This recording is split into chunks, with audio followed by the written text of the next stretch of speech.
Good afternoon, everyone. My name is Ian Morrison, and I am the chair of the Electoral Area Services Committee. And I welcome you to our regular meeting of Wednesday, March the 5th. Just prior to getting underway, I'd like to welcome Directors Deck and Directors Acton, who are joining us remotely online. I'd like to remind everyone in the room today that if you have an electronic device with you, that you put it on vibrate or silent or turn it off. And I'd like to begin by recognizing that the CVRD is on the unceded territories of the Cowichan, Malahat, Subasit, Halalt, Penelakut, Staminas, Layaxan, Pakwichan, DT Dot, and Pachi Dot nations, whose people have walked gently here for thousands of years. Turn to Ms. Boyd. First item. Thank you, Chair. We have the approval of the agenda, and at the request of the area director, we ask that R6 be pulled from the agenda. We also have supplemental information that has been already circulated to directors for R2 and R3. And if I could get a motion to approve the agenda as amended. Moved and seconded. Any discussion? Seeing none, all those in favor? Any opposed? None opposed, the motion carries. Ms. Boyd. Thank you, Chair. That the minutes of the Electoral Area Services Committee meeting of February 19th, 2025 be adopted. Moved. Do we have a seconder? Moved and seconded. Any discussion on this item? Seeing none, all those in favor? Any opposed? None opposed, the motion carries. Ms. Boyd. Thank you, Chair. We move to public input period. The public input period is to offer the public an opportunity to comment on any agenda item before the committee considers the item. The public input period procedure policy allows for an allotment of 15 minutes where the speaker is welcome to comment on any items on the agenda up to a maximum of 3 minutes. This excludes items that have been subject to a public hearing. Input from the community is valued and appreciated. We request that input is presented in a friendly and respectful manner. Your cooperation in maintaining a safe, respectful, and orderly environment is greatly appreciated. Chair, I do have one public input period online. Ms. Sarah Hutchinson. Welcome, Ms. Hutchison, and the floor is yours. You have 3 minutes. Hello, thank you for letting me speak with you today. My name is Sarah Hutchinson, and I am the direct neighbor of the proposed development at 2633 Wildwood Avenue. I have some concerns about the setback variances and elevations and retaining walls for this proposal, but mostly I have concerns about the overall scale of the proposed development. We've owned the property for about 15 years. We renovated on the existing footprint. We're raising our young family there. We're going to be here for like a really long time. If the plans proposed are allowed to be built as shown, I'll walk out of my bedroom door or stand on my sun deck or look out my kid's bedroom window, and I'll be staring at a 3-story wall where we currently are seeing the lake. This house is going to absolutely dwarf the other houses directly surrounding it, and the size is going to be completely off-putting from the roadside. I don't have a problem with the building of a house on the lot. The house that's there currently is an eyesore. It's in disrepair. It will be nice to see that go. And the Hughes seem like really nice people. And I was really shocked to see that we were the only ones nearby who were not contacted to sign the petition. And we are the ones that are most directly impacted. Mr. Hughes is a developer by trade. He's got about approximately 25 years in the business. He has had knowledge and the means to be aware of all the zoning and the bylaws and the setback requirements for this area when he purchased the property. A larger lot should have been purchased if his intentions were to build a house that's more than double, even triple the size of the ones around it. That being said, I really am worried about how the proposed side is going to affect our views and our comfort in our own space. If the proposed house and the sun deck will be obscuring our view, or it's going to allow the neighbors to stand above or look directly down into our home and on our deck, from the road, our house is literally going to look like their shed. It's just going to be a really uncomfortable feeling knowing and seeing such a huge building right beside us, a small rural community street. It currently has nothing like this on the street. If you took an average square foot of the 13 direct houses surrounding their home, the average is approximately 1,600 square feet, and they are proposing almost 4,000. So of the homes near it, 3,000 is the largest, and it's quite a bit down the road. And the 3 homes on either side of it are under 1,500 square feet. So it's going to be a 4,000 square foot box in the middle of 6 1,500 square feet houses. So to me, this size of home feels really kind of inappropriate for the area and designed to be in more of a metro area like Bear Mountain. It's just not the right size for its location. It's way too big for the lot. I have had a chance to talk to a few of the people who did sign the petition. They were never given plans to give the scale of what's actually being built there. They were just given assurances to there won't be a problem with parking, or don't worry, you'll still be able to see the lake and that kind of thing. Not a true sense of what was planned to be going there. Ms. Hutchison, you've run over time. I've been Right. pretty gracious with the time I've given you. Could you complete your thought? That's it. That's really all that is. So thank you for letting me take up some of your time. Thank you very much for your input. I would like to look to the gallery in the boardroom and ask if there's anyone that would like to provide input on any of the agenda items today for the committee's consideration. And Ms. Boyd, there's no one else online that would like to participate. No, Chair. We can move to correspondence if you wish. Let's do that. Thank you, Chair. C1, grant and aid request, Electoral Area B, Shawnigan Lake, RCMSAR 34, Marine Rescue Society. That it be recommended to the board that a grant and aid, Electoral Area B, Shawnigan Lake, in the amount of $1,000 be provided to this RCMSAR 34 Marine Rescue Society to support the financing repairs to rescue equipment, a planned boat lift, and replacement of their vessel in 2027. Turn to the director for the area. Would you like to move that?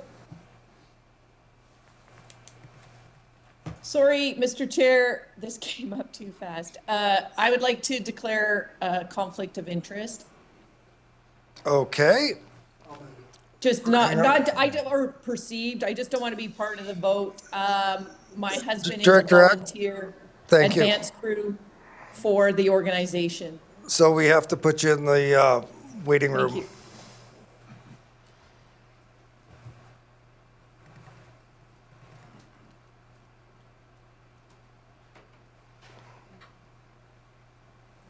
There, she's been moved to the waiting room. Director Wilson, did you want to move that? Yes. Moved and seconded. Any discussion on that item? Seeing none, call the question. All those in favor? Any opposed? None opposed. The motion carries. Ms. Boyd, do you want to bring Director Acton back?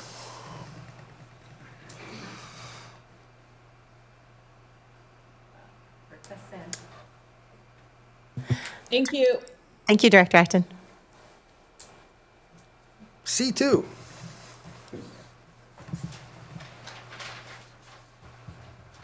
C2, grant aid request, Electoral Area B, Shawnigan Lake, Francis Kelsey Dry Grad Committee.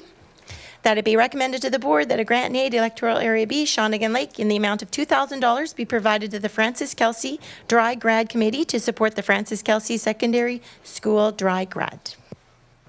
Moved by Director Acton, seconded by Director Segal. Any discussion on this item? Seeing none. All those in favor? Any opposed? None opposed, the motion carries. Just a reminder that items that are recommended to go to the board will be going to the next meeting on Wednesday, March 26th, 2025. Ms. Boyd, next item. Thank you, Chair. C3, grant and aid request, Electoral Area C, Cobble Hill, Cowichan Valley Primary Care Society, that it be recommended to the board that a grant and aid, Electoral Area C, Cobble Hill, in the amount of $3,000 be provided to the Cowichan Valley Primary Care Society for support with additional funds for charitable registration. Thank you. Turn to the director for the area. Moved, and it's been seconded. Any discussion? Director Wilson. Thank you, Chair. I've just forwarded an email to the other directors, a publication by the Family Doctors of BC, which is pointing out the need for longitudinal family care, and I hope you'll read that one. But just in the meantime, I'd like to thank those directors who have also helped out with donations towards this. And you may have noted that in the budget yesterday, $443 million has been set aside to deal with the province's primary care crisis, including connecting people with family doctors and nurse practitioners. And this is exactly what we're trying to achieve here. So if there's anybody else who wants to make some more donations, please feel free to do so. Thank you. Thank you, Director Wilson. Are there any other comments? Seeing none, I'll call the question. All those in favor? Any opposed? None opposed, the motion carries. C4, grant and aid request, Electoral Area D, Cowichan Bay, Francis Kelsey Dry Grad Committee, that it be recommended to the board that a grant and aid, Electoral Area D, Cowichan Bay, in the amount of $500 be provided to the Francis Kelsey Dry Grad Committee to support the red carpet and dry grad celebration. Moved by Director Abbott, seconded by Director Segal. Any discussion? Seeing none, all those in favor? Any opposed? Motion carries. Next item. Thank you, Chair. One more grant and aid request, Electoral Area E, Cowichan Station, Satlam, Glenora, Francis Kelsey Dry Grad Committee, that it be recommended to the board that a grant and aid, Electoral Area E, Cowichan Station, Satlam, Glenora, in the amount of $200 be provided to the Francis Kelsey Dry Grad Committee to support the Francis Kelsey Secondary School Dry Grad. Turn to Director Nicholson, who moves it, seconded by Director Segal. Any discussion? Seeing none, all those in favor? Any opposed? None opposed. Motion carries. Moving up to reports, R1, report from the Development Services Division regarding application number LCR 25A01 2915 Cameron Taggart Road, PID 009 487450. Ms. DeBenna, welcome. Thank you, Chair.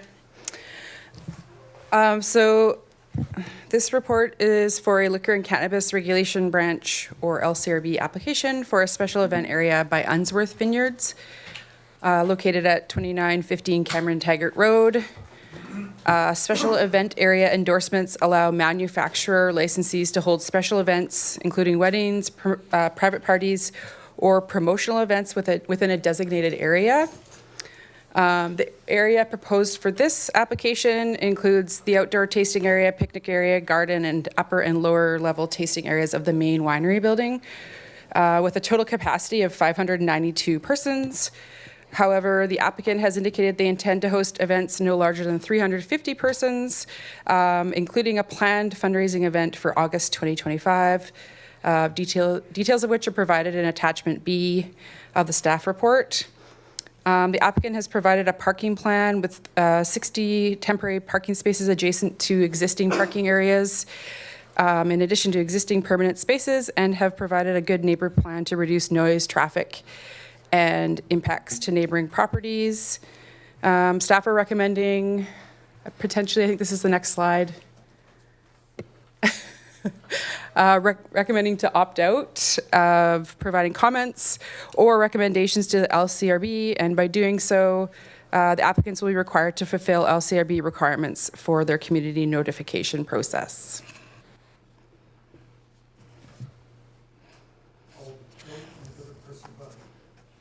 You better press your button. There, go ahead. It seems like I just push my button, it's turning on the mic. Something has changed since the last time we had a Yeah. meeting. So Chair, just to be clear, should we just use our hand before? I pushing think the so. button? Okay. I'd like to move the staff recommendation. Is there a seconder? Seconders all around the room. Director Acton. That's what I was gonna say, but I was also gonna add, sounds like fun. I guess I should call the question. All those in favor? Any opposed? None opposed. That motion carries.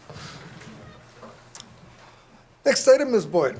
Thank you, Chair. R2, report from the Development Services Division regarding application DVP 25A02, 2528 Mill Bay Road, PID 032165307. Hi. Ms. DeBenna. Fire away. Okay, thank you, Chair. So this is an application for a development variance permit to reduce the interior side parcel line setback and future front parcel line setback for the single detached dwelling. The current siting, yeah, I thought I put a slide up there for that. Okay, the current setting of the dwelling encroaches 1.6 meters into the interior side parcel line on the south side, and will require a variance to reduce the setback from 3 meters to 1.4 meters. In addition, the dwelling currently complies with the front parcel line setback by a significant amount, but as part of the rezoning application, which is still pending, and a subdivision application that would change the parcel boundaries, this would result in a 1.02 meter encroachment into a future front parcel line.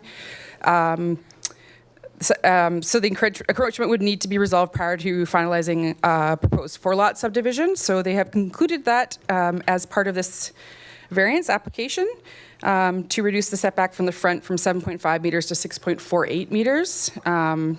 Notices were mailed out to owners and owners and occupants of neighboring properties, and we have received one copy of public correspondence, which was shared. And staff are recommending issuance of the variance. And I'll take questions.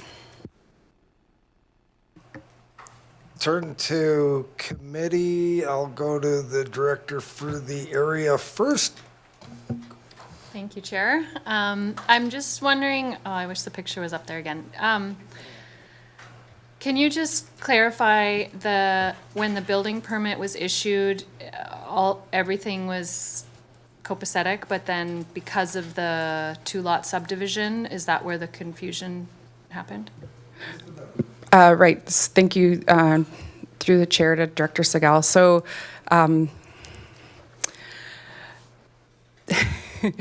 at the time when the building permit was submitted, this was 1 lot. Yeah.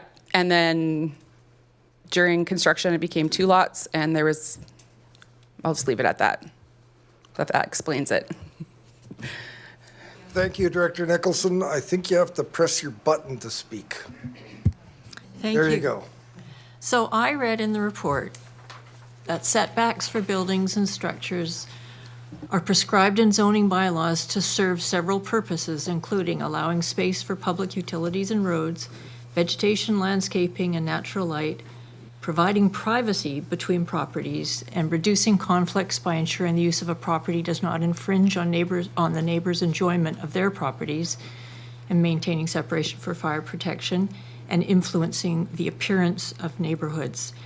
And I recall during the public hearing on this that there were several neighbors that were concerned about the density of this development and how it would Point of impact order? their enjoyment. Excuse me, Director Nicholson. What's your point? Just because we've had the public hearing, are we allowed to talk about that? Your point is well taken. We're discussing the variance and not the merits of the rezoning that's not before us, but the setbacks, and I understand you started with that. I understand that, but I believe that the board approved the rezoning last meeting. Only 3rd reading? Okay, sorry, my apologies. So we have a letter in front of us that talks about concern about the impact on the appearance of the neighborhood and the infringement on their enjoyment of their property.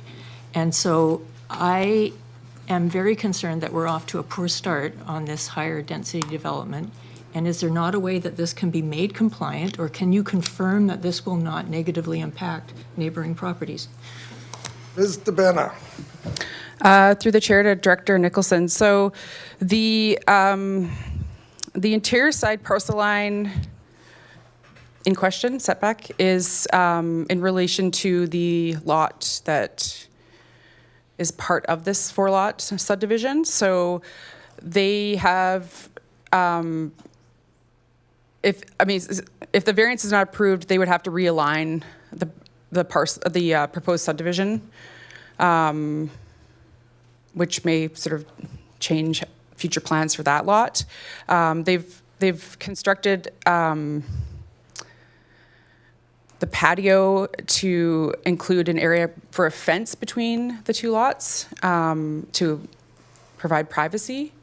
And yeah, I don't know if I can speak further than that on it. For the front parcel line, I think is more of an issue with if there's like space for vehicles and traffic, that sort of thing, and infrastructure, which there will be, because it's along the front of the future common property access road, I guess. I don't know if that answers your question. Looking online, I see no hands. Director Segal. I guess just to clarify on that, the existing neighbor, the setbacks closest to the existing neighbors, they're well within the allowance, correct? Yeah, that's right. They are in compliance with the rear and the other interior side parcel line. Yeah. Thank you. I'd like to move the recommendation. Is there a seconder? Moved and seconded. Any further discussion? Seeing none, I'll call the question. All those in favor? Any opposed? None opposed, the motion carries. Next item. Thank you, Chair. R3, report from the Development Services Division regarding application DVP 24B03, 2633 Wildwood Avenue, PID 006-676-227. Mr. Zhao. Thank you, Jeff. Okay, so this is an application for development variance permit. The subject property is a lakefront property of Shawnigan Lake. Could you hold on to this side just for now? Okay. So is in the OCP is designated as residential. In the zoning bylaw is R2 zone. Next slide, please. So the proposal is to build a single detached home on this property. Here's a draft concept plan. You can show the house on the site. In the front, there's one parking space and the driveway. Next slide, please. And this will be a 3-story house. So this is the first and second floors. The first floor has a 2-car garage. And the second floor has a attached suite. Next slide. And the third floor is the bedrooms. Next, please. So here are the elevations of the house from all 4 directions. Next. Okay, in order to build a house on this lot, there is a challenge because the lot itself is only about 810 square meters. And because it's next to the lake, and there is a lake riparian, a stream riparian protection and enhancement area that's measured from on the direction from the north to the south, or 30 meters, going from the natural boundary of the lake. As you can see on this map, is where the red arrow points to. So that will leave the rest of the lot in about a little bit more than 1/3 of the lot. The green area is the buildable area that is after if it subtract the setback area from the remaining part of the parcel, which is the setback area, as I highlighted, is the blue area, which include the front and side yard setback. So this is a challenge to build a house, or in other words, you can call it a hardship. Next. So normally,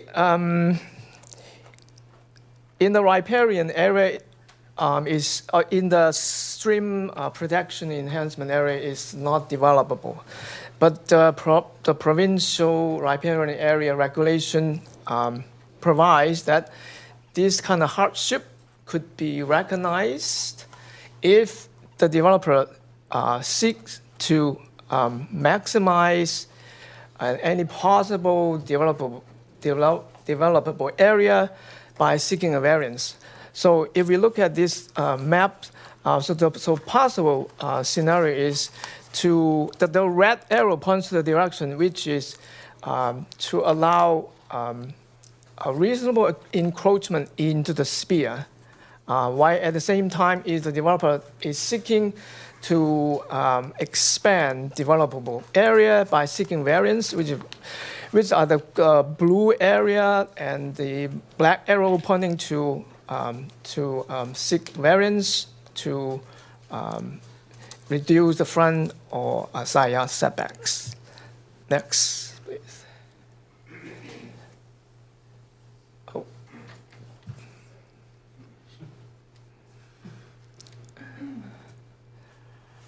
Okay, so how can this be done? So there are three different options that are possible. So you can, if you look at option 1 and option 3, they are two extremes. So option 1 is sort of like the status quo, doing nothing, no variance. And in other words, this could mean any variance being sought is refused. And as you can see in this option, the darker green area is the possible allowable encroachment into the sphere, and this is the biggest area of encroachment among the three different options. And if you can, and it's the least developable area is the light green area, and if in option 3 is the maximum amount of variance. That means bringing the house all the way to the parcel line. So it will fill the side yard and the front yard. So and obviously this option is not desirable or practical because it's just not possible to build a house without any separation distance between the neighbors, and it's not possible to maintain the house if the house is built all the way up to the property line, and then it's also not desirable for the house to be built up to the road edge, and there will be no parking space available on the property. So the option number 2 is something in the middle. It will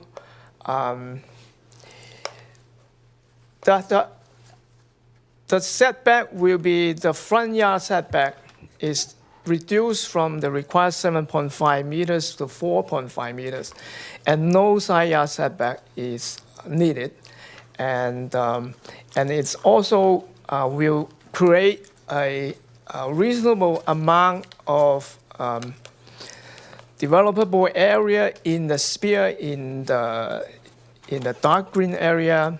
So in this option, it is a balance, kind of balance in between the two extremes. Next.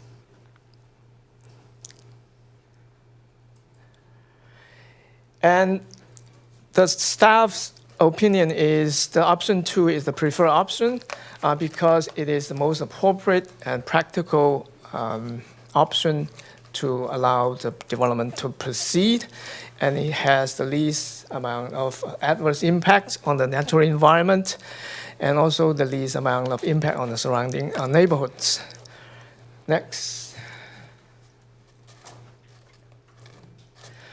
So the recommendation is the development variance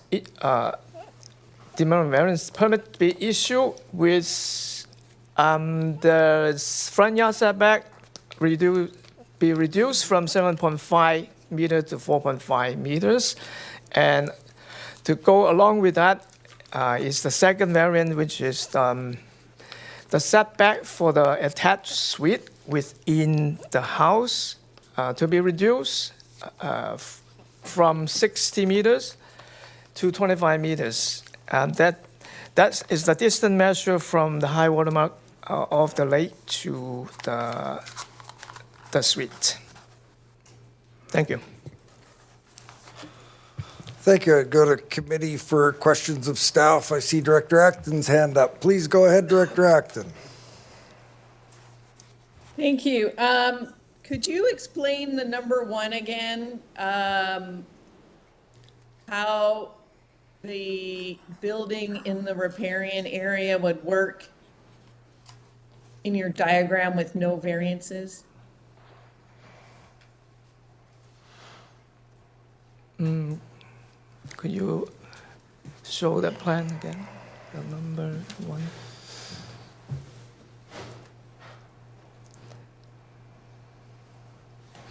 Through the chair to Director Acton. So in number one, basically it's equal to like any possible variance is refused by the board. That means there's no variance. So if that is the case, it also qualified the application as to seek the most amount of variance possible. But in this scenario, as you can see, definitely the encroachment area in the dark green is the largest, and the light green area is the smallest. I'm sorry, Chair, follow up? Go ahead, Director Acton. I still don't understand how, so are you saying that if there's no variance granted, they will be able to build that footprint into the SPIA? I think yes. Yeah, the answer is yes, but I will have our environmental planner to maybe just give a little bit more detail on that. Welcome. Hello. Through the chair, so currently the riparian area protection regulation does have a hardship clause into it now. So 6th year of the wrapper, undue hardship is listed. So the site itself can be developed under that no variance scenario. So there's the maximum encroachment allotment based on calculations under the wrapper. So what this is showing you, what the requirement is based on siting, is that the developer needs to seek and receive decisions on any potential variances that could expand developable areas outside of the SPIA. So right now, if variances are not approved, then that is an encroachment allotment that's already afforded to the site as is. So option 3 is if all variances are granted, then there is no undue hardship anymore.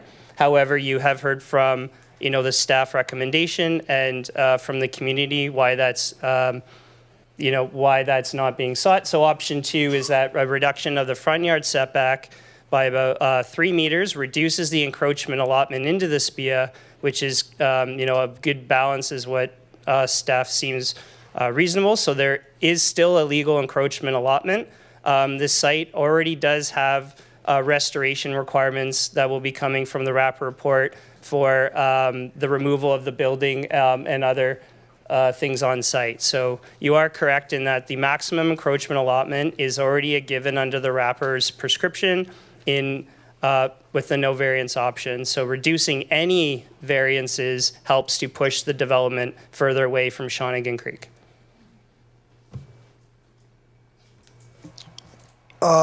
Thank you. I'll go to Director Martman next. Thank you. And a question for staff, because in this situation, it looks somewhat familiar to a case I've been before. How do you determine, or how is the footprint determined for what is appropriate for this lot?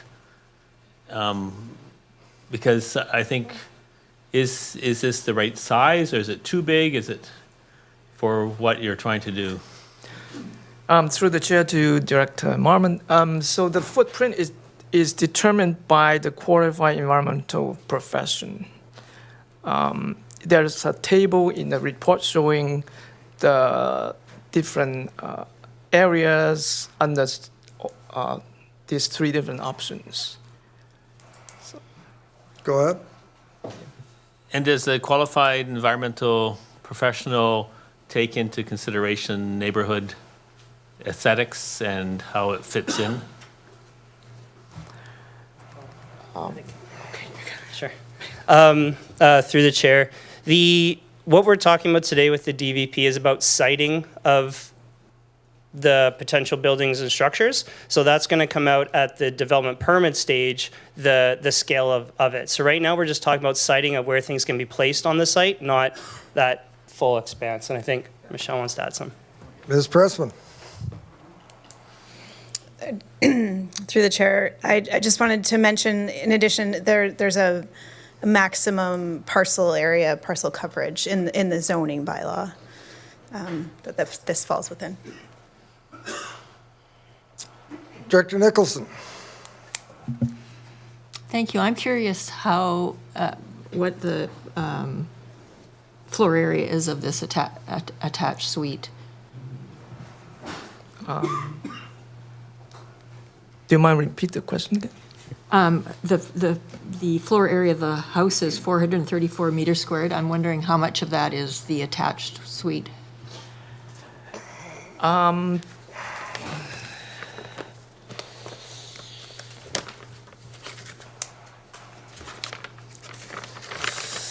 Through the chair to Director Nicholson, the zoning bylaw has a maximum allowable area for the attached suite, I believe, as I remember, is 98 square meters. Ms. Pressman, and I just want to bring back to everyone's mind that this is a variance on siting. The suite falls within the maximum area. It's, I believe, 84 square meters. Thank you. Anything further, Director Nicholson? Director Wilson? Yeah, thank you, Chair. I'm going to try and work a question in here, but this is more of a comment on some of the things I've heard here. And there's three phrases which have come up which have rung a bell with me. And I will work in a question, I promise. If we don't have a resolution on the floor yet, so I'm suggesting that if it's going to be mostly comment and little in the way of question, could you wait until the resolution's on the Okie floor? dokie, yep, thank you. Thank you. Director Acton.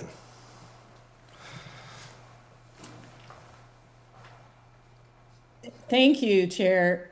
I'm still struggling with this hardship clause of the wrapper. Is this based on the 30% of buildable lot? I see staff nodding no. It's in the legislation, I believe. Yeah, the undue hardship clause in the riparian protection regulation is different than zoning. So what's really important to understand about the wrapper is that it's building structures and land alterations are also part of what development is. So there's calculations within the provincial regulation that determine whether a site's in an undue hardship. It was based on a 2009 variance protocol that was adopted or developed with the province and DFO at the time. And part of that variance protocol is what's been brought in. I can appreciate the question, though, because this isn't, the undue hardship process has been a little tricky to navigate as it's written in the legislation. So what this is a encroachment allotment into the SPIA for sites that have been already lots that came into power at the time. So it's a calculation based, and it's not only about the building and structure, but also landscaping, and any land modified changes are also restricted to this encroachment allotment. Thank you. Follow up, does that include the retaining wall then? I see there's a retaining wall, but we're not given a lot of information on it.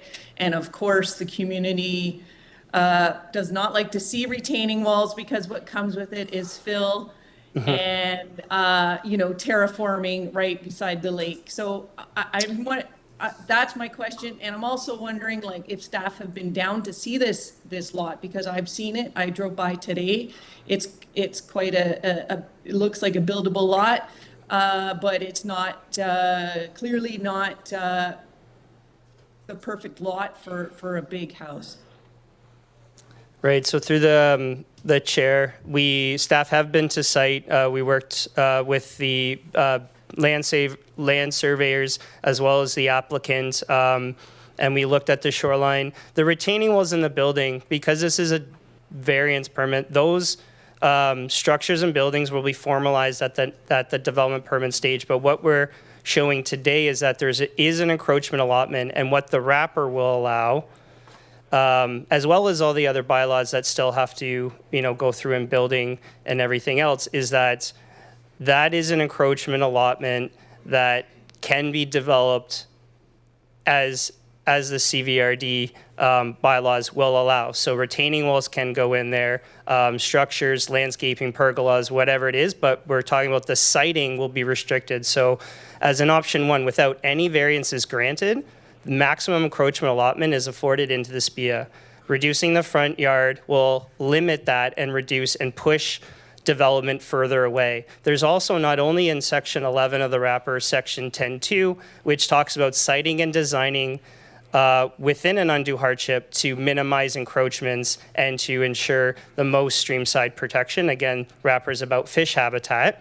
And we already know from the removal of the building on site and other works that there will be restoration along the shoreline as part of this next application, but we're talking about the siting. So when you look at all three, it's basically as is right now, move things a little bit further or move things fully out. And the staff's recommendation is option 2, that give with the the roads, ensuring that there's side yard setbacks for access and other things. Director Acton? Right, thank you. So back to the recommendation. Personally, I have no problem with the suite part of the variance, but I know for a fact that staff had brought to the APC last couple weeks ago to change the variance setback from 60 meters, and they recommended denial. So, Director Acton, can I get you to hang on for a moment? Because I've asked Director Wilson to not make comment until we've got a okay, resolution sorry, on the floor. And we've I got, will, and I'll thank change you. my comment to the setback on the road side. I guess I'd just wait. Yeah, could you hold, please? Because Yep. we've got the applicants in the room, and I believe they would Sorry. like to make comment as well. So are there Well, if any more questions. are there any other questions for staff? Director Segal? Thanks. I really appreciate everyone's questions because this seems like a bit opposite to what we normally see, but just tell me if I'm understanding this correctly. If we give the maximum amount of variance, we approve the most, we approve basically removing all setbacks. We prevent any disturbance of the SPIA. We protect the SPIA the most when we grant the biggest variance. Yes, through the chair, yes. The council, yes. Okay. Any other questions for staff? Okay, we have the applicants with us today. I do have a question. For staff. Okay, Director Acton, go ahead. Are we able to see There's two things that I find we're missing here in order to make our final decision that we should have before deciding is the final design of the structure, and if that designed septic system is even possible. Proof of that. Mr. Xiao. As through the chair, it may be possible, but I think it would be better for the applicant to give more information on the design of the septic field that could support the parking space above.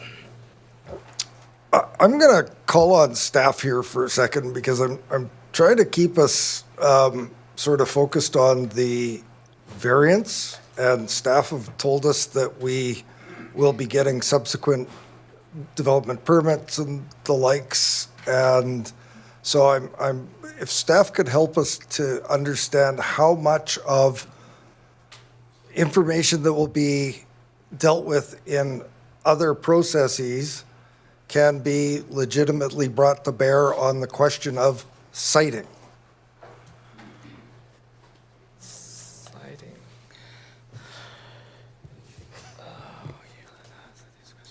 Thank you, Ms. Pressman.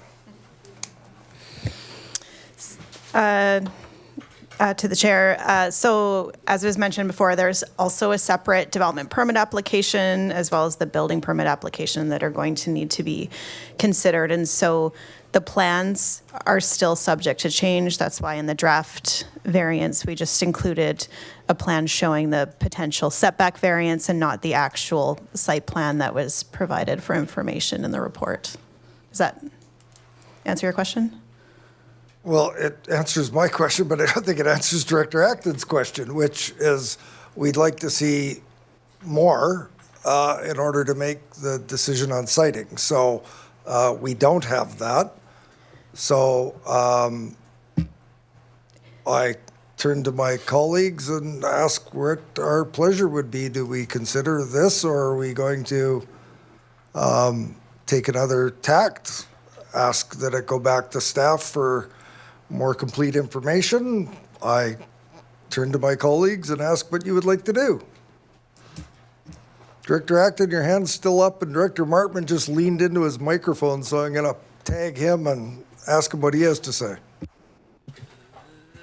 So, I think the one thing is clear from staff is that do nothing is an option, but we leave it in the hands of more SPIA. So if we can go back and ask for more information, but ultimately the person building or the owner can go ahead as is.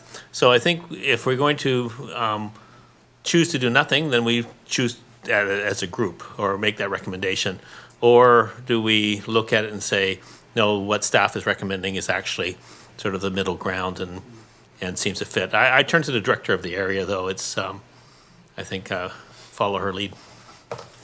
And I'm going to suggest before we put any motions on the floor that we might ask the applicants to come forward in case there's any clarifying questions that committee members may have for the applicants. So with that, do we have Shane with us today?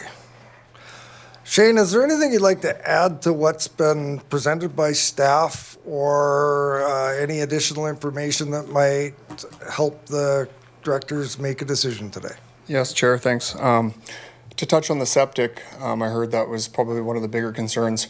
I've been working with an engineer on designing a field that'll be appropriate to handle the load of the house, and he's seen the plans. He's been working with Payne Engineering. It's John Langard from New Water Septic. I'm sure you're familiar with him. He works in the area. So he has given me assurances that the septic area is adequate to handle the load of the house.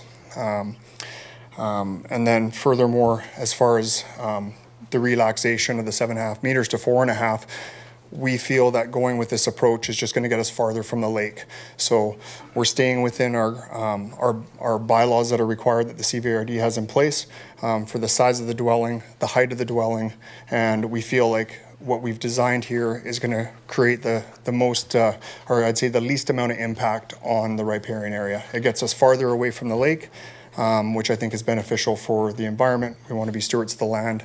And I think that we've done the best we can here. And we're not building to the same size as what we're allowed to. We're actually about 6.5%, 7% less than what we're allowed to build to as far as our footprint goes. So we're actually smaller than our allowable footprint, and we're farther away from the lake. So I think that it's a win-win for everybody. And with the support of the staff, this is what we came up with. So any questions that I can answer, I'd be happy to do so to the best of my ability. Turn to committee. Questions for the applicant?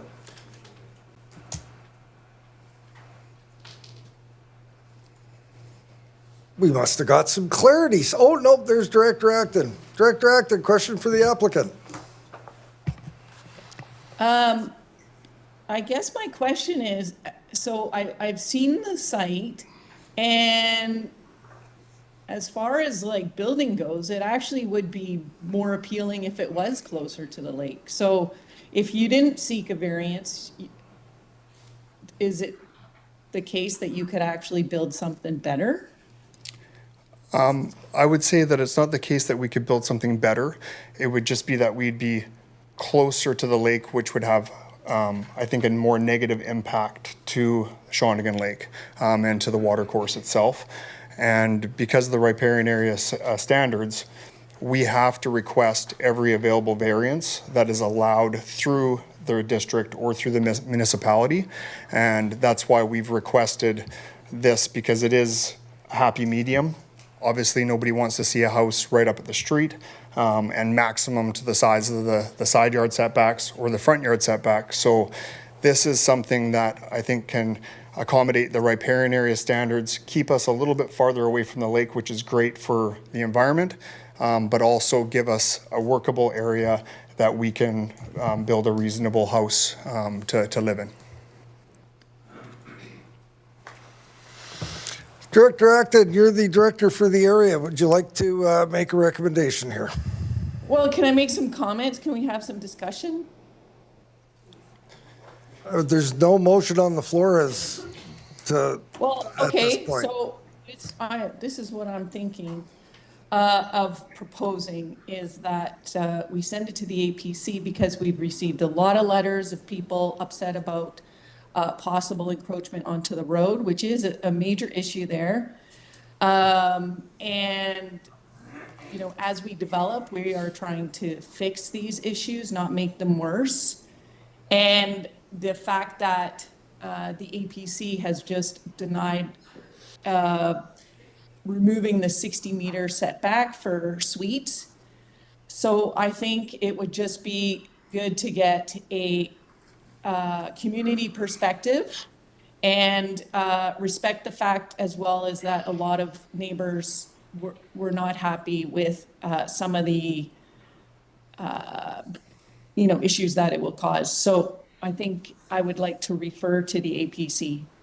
And I think in the future, most lakefront properties were to go to the APC anyway, because we're trying to make things a little bit better as we go here. Can I make another comment, please? It depends on whether or not the director is moving that referral. Yes, I've moved it. It's moved. Is there a seconder? It's been moved and seconded, so unfortunately, no, you're not able to make a further comment. We have a motion on the floor for referral to the APC. Any discussion on the propriety of that referral? Director Segal and Director Wilson. Director Segal, go ahead. So can I ask staff the cost of that? Is that on the propriety of referral? Financial impact of? It's the rationale. I don't know that the fiscal implications of a referral is a rationale for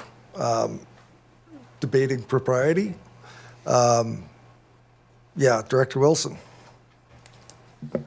Am I asking a question or am I allowed to comment now? Well, you're asking a question, or you're making a comment on the propriety of this being referred and the rationale of it being Okay, referred, not the merits of the No, application. no. I'm kind of disappointed they're going to send that the motion has come to refer this back again because, and I do fully understand the concerns that have been brought forward by everybody here, but there are three phrases that have been mentioned in the report and during the discussion here that I'm really happy to see. The first one was appropriate and practical. The second one was no adverse impact. And the third one was good balance. And that's what we're looking for here. It seems to me that this is, staff have looked very, very carefully at this and said, look, we could move this forward in a way that's not going to affect the SPEAR. It's going to help the developer. Yet, Director Wilson, And I will is- finish there because I'm Yeah. obviously going to be called point Yeah, of order it's- again. But it's- anyway, I won't be voting in favour of this one. Thank you. Fair enough. Director McClinton. Thank you, Chair. I'm not sure where I land on my support for referring, but I'm just curious, would it, if the recommendation was moved, would the development permit have been sent to the APC for referral? Is that standard? I'm just wondering.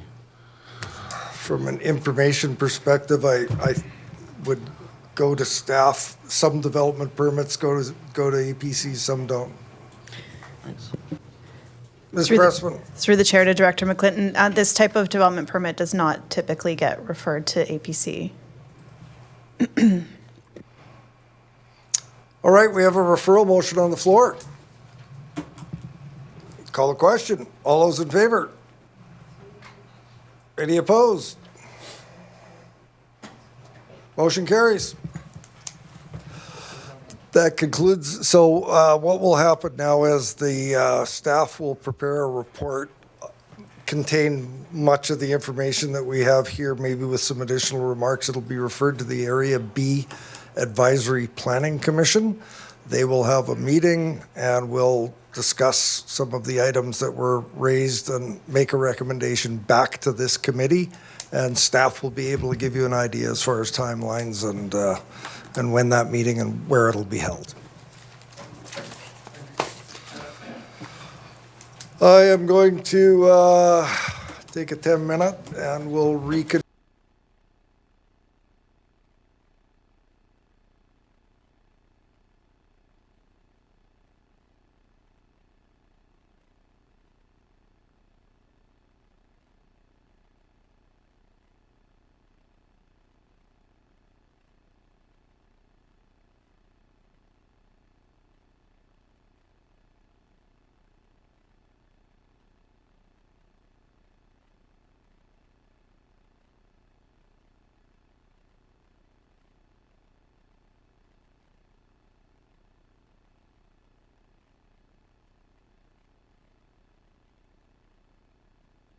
Can I get everyone to rejoin the meeting, please?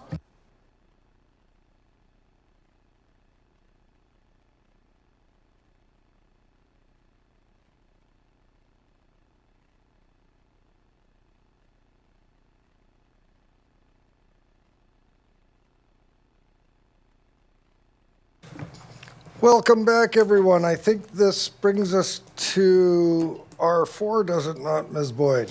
Thank you, Chair. Report from the Development Services Division regarding application RZ 23A03 Stonebridge. Mr. Buchan, welcome. Thank you. It's all yours. Just wait for the slides to load.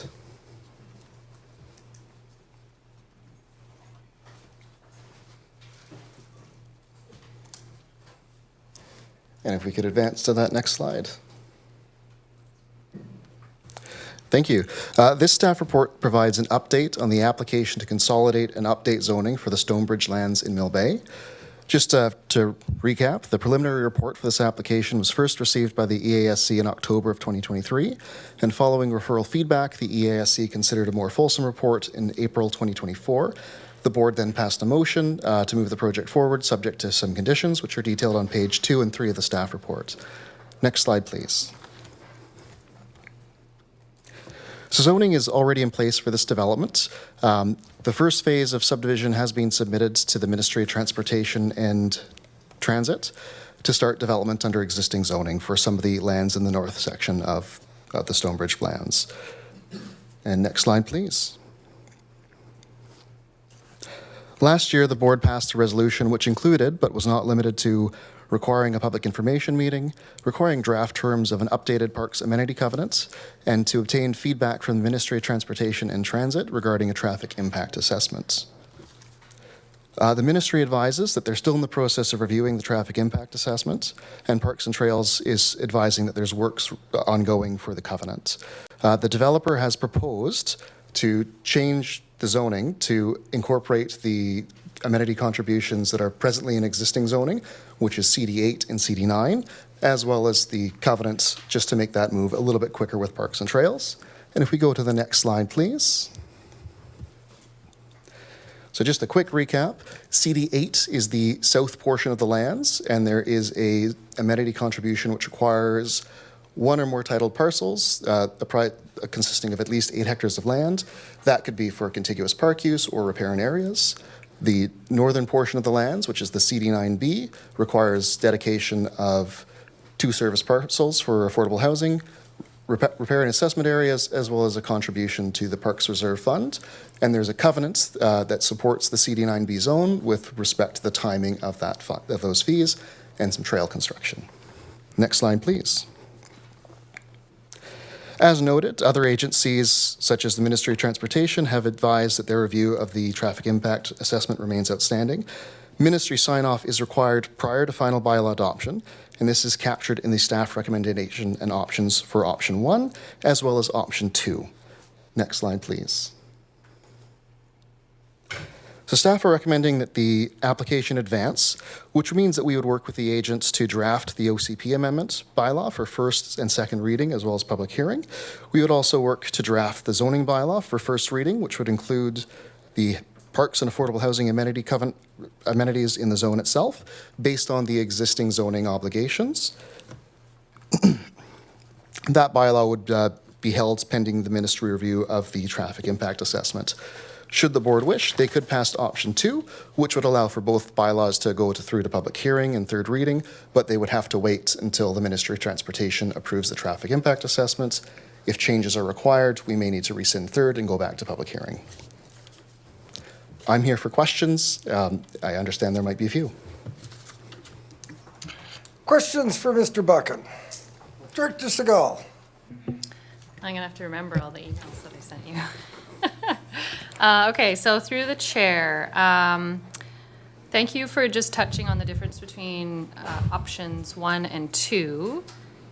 Can you just clarify, if we were to go with option 2, would the traffic impact assessment be received before the public hearing, or it would be after? Through the chair, that would be after. It would be after in option 2. Okay. Can I just continue on? Okay, so the seniors congregate care that's allowed in areas 1 and 2. I know there's now some additional principal uses. I can't remember if it's in 1 or 2, but there is no longer an area that only has seniors congregate care in their principal uses. So I guess I just want to make sure that seniors congregate care will happen in this existing bylaw change, or if by adding these other principal uses, there could just be one of the other principal uses and not the seniors congregate care. Sure. Through the chair, I've heard the comments, and the draft zoning bylaw that is attached to this report was just there for the public information meeting. We are expecting further changes, partially to address some of the board's comments about wanting to see more clarity around drive-throughs. So that is a comment that's been heard, and that's something that we can address in the area 2 of the zoning bylaw. If there are other principal uses, then you're correct. There is no guarantee that any one of those uses will occur. That's something we can tweak in the draft zone. Do you have a final question? Sure do. Can you clarify the amenity contribution that's listed in the report and the 5% park dedication that's required in subdivision? Are they one and the same? Are they separate? So through the chair, the existing covenant, which applies to the north portion of the lands, has a clause there that says it's not going to be subject to the 510. I believe that is because of the extra amenities the developers offered for parks and trails. The south portion doesn't presently have that in zoning, so that would be something we'd have to address through the process. And just to keep in mind, this question's for staff. We'll let the applicant come up and perhaps answer some questions as well. I think he's got a few remarks. Director Acton, you're next. Thank you, Chair. Can you clarify who has decided which areas would count towards any amenity of the land contribution? Through the chair, I'm not quite sure if I understand that question. Are we speaking? Well, because you meant, so of the covenants and the park dedications, is it only riparian areas that are being considered? Thank you. Through the chair, the existing covenant speaks to a tot lot being separate from the riparian areas in the northern portion of the lands, as well as the riparian areas. The existing zoning for the south portion of the lands speaks to there being a 8-hectare parcel, which could be contiguous parkland or contiguous riparian. There's flexibility in the existing zoning, and that would be brought over to the new zone, because we're not intending to change the amenities, we're just carrying those over to the new zone.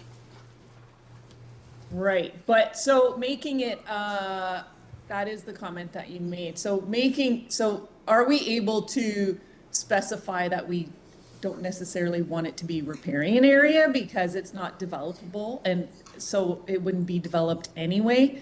Because my thinking is this whole area would likely be the center of Mill Bay, or because there is no center of Mill Bay at the moment. There's no town center, just a mall parking lot. So this is a great opportunity to create that, and perhaps the community would want it to be their city hall one day or something. So is there any way that there could be some more forward thinking of what land is actually dedicated, so that it's more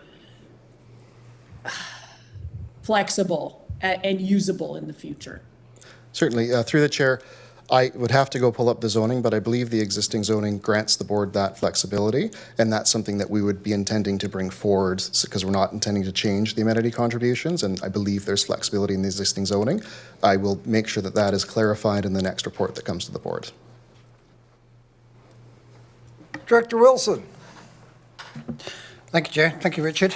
You brought up in your presentation that the two parcels that's in 4A, transfer of 2 service parcels, each suitable for the construction of duplex. That was for affordable housing. Is that correct? It's not in the report, but it was. I think you brought it up in your presentation. Thank you. Through the chair, that is correct. Right now, there's a requirement in the zone to give 2 service lots to an affordable housing provider. Right.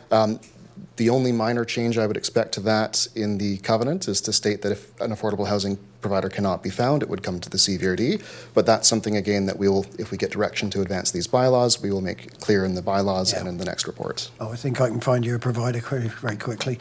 And as part of that, if I understand it correctly, the duplex on these 2 parcels would be enough for 4 families. Is that correct?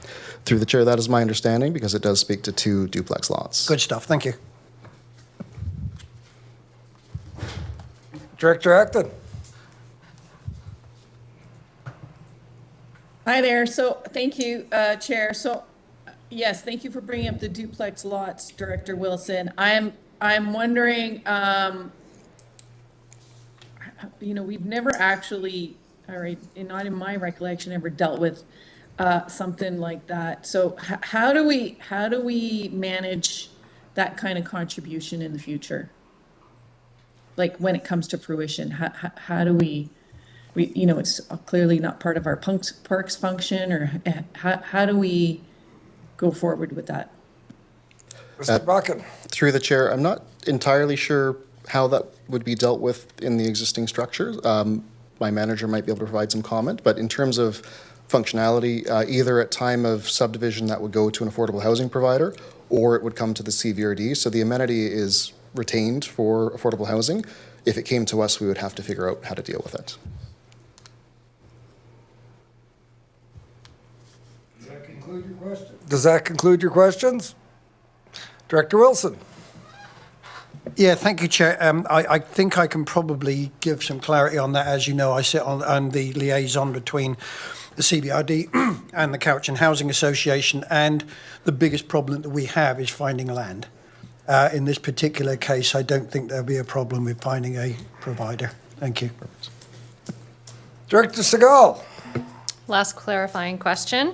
For C and D, the dedication of all riparian assessment, areas park, and then the 8 hectares of continuous park area, those are 2 separate dedications, or do they? Correct, thank you, through the chair. So the dedication of repair and assessment areas under existing zoning applies to the lands in the north. So this would, in how it would function in the new zoning bylaw, would be specified to that area of the zone. Similarly, the 8 hectares are to the south, so that would be carried over in the area corresponding with the south area of the zone. Go ahead. I'm just trying to think of geography. The 8 hectares of continuous park area in the south, is that all the riparian area along Shawnigan Creek? If we could pull up the map, I believe on slide 3.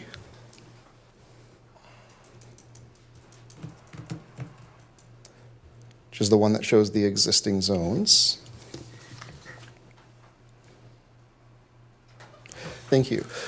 So a little bit harder to see on this map, but the green that is to the northlands, which is with the CD9B and CD9A zones, the green area is the repair and assessment areas roughly.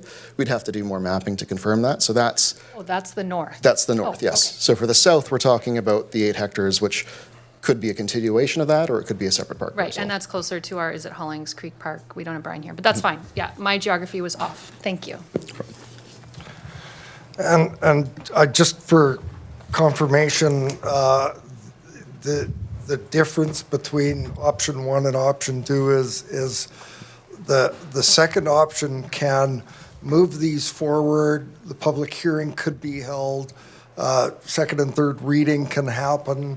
And at some point in that process, or option 1, we will receive the traffic, or a traffic impact assessment will be completed, signed off by the ministry. And if option 2 was considered, and I'm just sort of foreshadowing for the applicants when they come up and if they have any thoughts, but unless there was something dramatic that was requiring us to change the zoning, some time would be saved if there wasn't anything, as big outliers in the traffic impact assessment, and we could proceed with the zoning as it's drafted and the OCP as it's drafted. So to the chair, correct. So if we get a traffic impact assessment after public hearing and it triggers changes to the zoning bylaw, we'd have to potentially redo a public hearing and rescind the bylaw. If there's no changes, then that could advance to adoption. Thank you. No further questions for staff. Mr. Hopkins, would you like to come and provide us with some new information or additional information? I'll try to be brief. It's not my strong suit. And we don't get here very often, so cover off a few things. First of all, thank you to planning staff. We sat down a few months ago in some level of frustration with the amount of time this is taking. Because once again, I remind everybody that the core uses and core densities are unchanged with this application. And we are now at 21 months in this process. And we looked at options to try to inch this along, not even leap it, just take inches. And that's why we're here today, and I appreciate their help. We are in agreement with option 1. We think it's the most practical option. moving the OCP along, because it can go all the way to the end. It's not impacted by the TIA, or traffic impact assessment. It's not impacted by Ministry of Transportation, and therefore the zoning can follow closely behind. I just want to give you a few points within the agreement, or sort of within the report, that I just want to clarify a few things. First of all, as Mr. Buchan mentioned, we did make application for phase 1 under the current zoning. Since the report was written, we've received preliminary approval for phase 1 from MOT. So our engineers have now hurriedly trying to finish off their civil drawings so we can get this project started. There will be a few little minor changes to the phase 1 layout, but that's very common when you're from a preliminary to a final. The public meeting comments that in the report summarize most of the comments and questions that were raised. But as I said to Mr. Buchan yesterday, it doesn't reference the fact that we had overwhelming support at the meeting. Yes, people had questions about certain things, but the reality is there was nobody that stood up opposed to Stonebridge. Partially, I guess, because it's already zoned.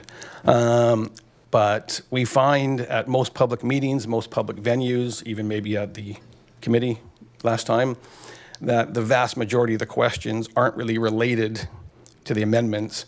They're general motherhood issues, but you hear for everything: traffic, water, park, all the things that we're happy to answer because they apply today, but we can already move ahead. The answer is no different than if the amendments are passed. So we have found it very difficult to try to keep things focused on what we're actually trying to achieve. But I understand the big scope does take over. So just confirming there was support. Anyways, traffic impact assessment. I'd say that it's going to put me in the grave. We submitted the first traffic impact assessment after 6 months of discussions with Highways on December 1st, 2023. It's gone through 3, maybe 4 different sets of eyes. It's been handed off. Every time it does, fresh eyes ask questions that they think are relevant and new, but we've already answered them 2 or 3 times prior. We're now at a point where we're having to amend the agreement to change a label on graphs and charts and clarify with grammar. The term was used, decision paralysis. That's kind of what we're stuck in, which has kind of led to why we came to staff and so we got to move this along. And I will say that recently a staff member at MOT was appointed to the file, and he has been carving out decisions at a much quicker rate than before, i.e. we got our phase 1 PLA. To be clear, the traffic impact assessment has not changed since we made, the net result has not changed because the density's not changing. No different than it didn't change from 5 years ago or 10 years ago. So the issues we're dealing with aren't new issues and nothing's changing, it's just we're trying to get there. The one comment is in the report that the MOT commented that the road layout was conceptual, was accurate when they stated it. But now that phase 1 has been preliminarily approved, everything that is north of Shawnigan Creek is pretty well set. That means the connector road that comes through phase 1 is basically set in location, and that will then impact where it ends up being on the south side of Shawnigan Creek. The only issue that we found at the public meeting related to the traffic impact assessment that was a topic of conversation was from the residents around the Bourbon Street area. Once again, 5 years ago, 10 years ago, same comments, and rightfully so. MOT envisions a north-south connection from Shawnigan Mill Bay Road to Bourbon Road. We show a local connection to Bourbon Road and a new road that connects back into Shawnigan Mill Bay Road as the primary.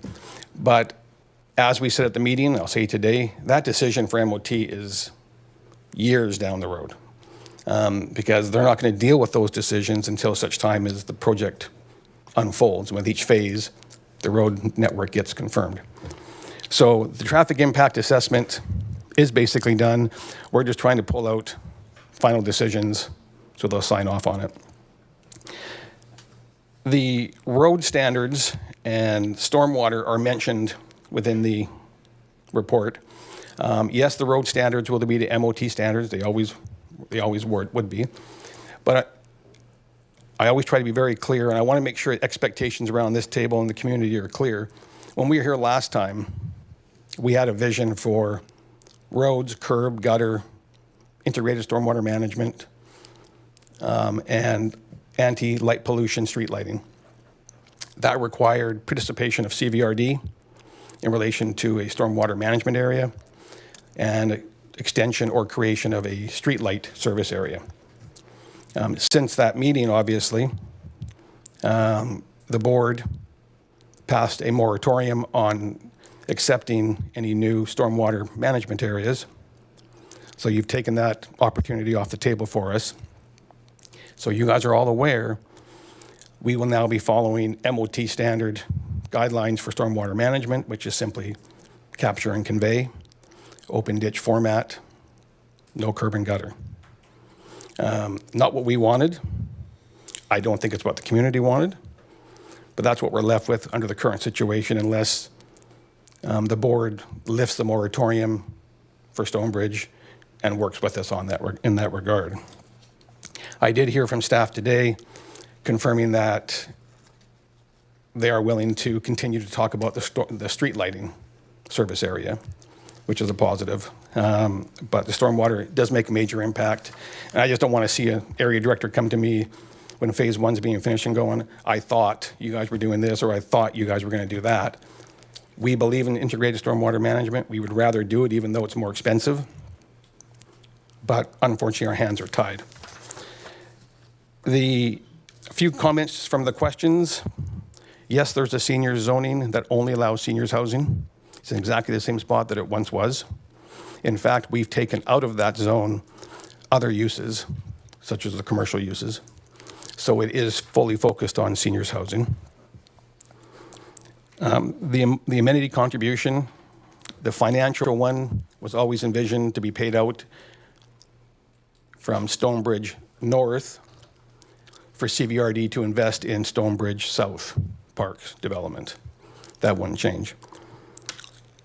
I think it's important to understand with the Parks Covenant that I envision that doing a consolidated Parks Covenant was pretty simple. After 9 months, I've been proven wrong. And there was no net difference between what's there now in the zoning and in the existing covenant and what was going to be in the new covenant. So it makes no sense to keep on beating that dead horse. Best just to leave it in the zoning, leave the existing covenant. It's the same net effect in relation to the community. I do want to point out one thing. There was a question about expanding what is being offered in relation to the existing commitments on park. We were clear last time. We've been clear this whole 21 months. That's just not an option. We're already approaching 40% total land dedication to park.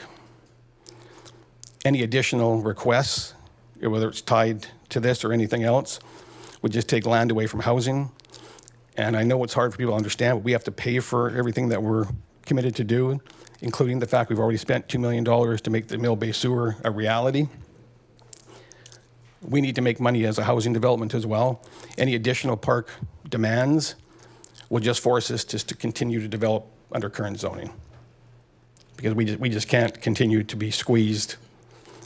We actually have to have land left over to do development. The duplexes, yes, are 4 units.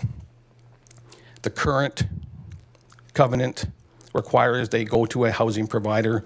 It doesn't have a mechanism for anything else, so I'm glad to hear that there might be a housing provider, because Habitat for Humanity wasn't too excited about working in that area. I think it's just distance and staff and things like that.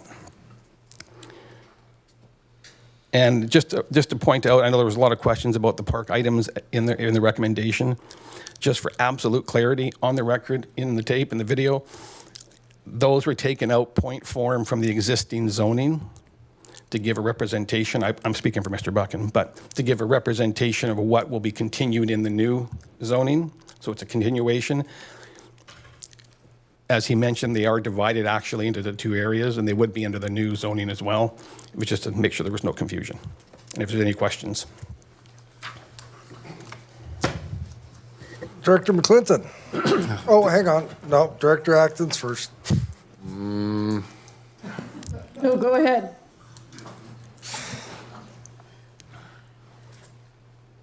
Director Acton, please go ahead. Your hand was up the whole time. I know, but then I just lost my thoughts. I'm sorry. Director McClinton. If it pleases the chair.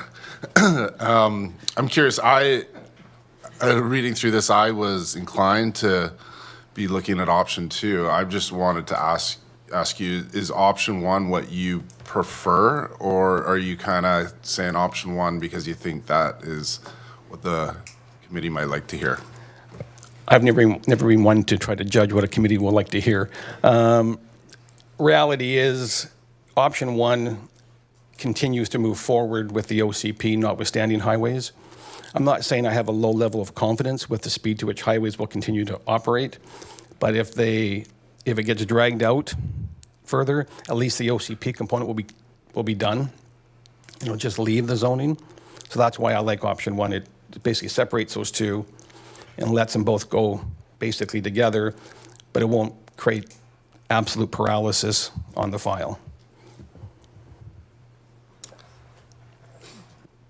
Director Acton, you ready now? Yes, on one point. Do we have a motion on the floor? No, we're posing questions to the applicant. Well, so I would propose at some point when we can have a motion, that we actually have a motion that staff come forward with a proposed stormwater management function for Stonebridge. Well, that's not really a question for the applicant, so I'll go to Director Wilson. No. Director Wilson. Thank you, Chair. I do like some of the phrases you've used there. What was the one? Low level of speed was one of them. That's a good one. Decision paralysis, that's another one. We used to call it project fatigue. But anyway, to get to my question, and I'm going back to the affordable housing lots as well. I'm going to ask you to speculate here a little bit. We've got the 2 lots ready and serviceable, and what we're looking for then is a provider that would come along and say, yeah, we're going to build something here. What would be the situation if that provider did not have the expertise to actually build something and came to you and said, can you build something for me? Or come forward with design, here's some money. Would that be a proposition that you could deal with? Well, you've offered money, so that helps. I'm not promising, I'm just saying, what if? Yeah, we've actually talked to staff about that in the past. I think with Director Segal, we talked about that originally as well, that we recognize that the way it's currently written puts it into a little box that may not be workable. So we fully expect that we could end up building them and then turning them over at cost to whoever the provider is.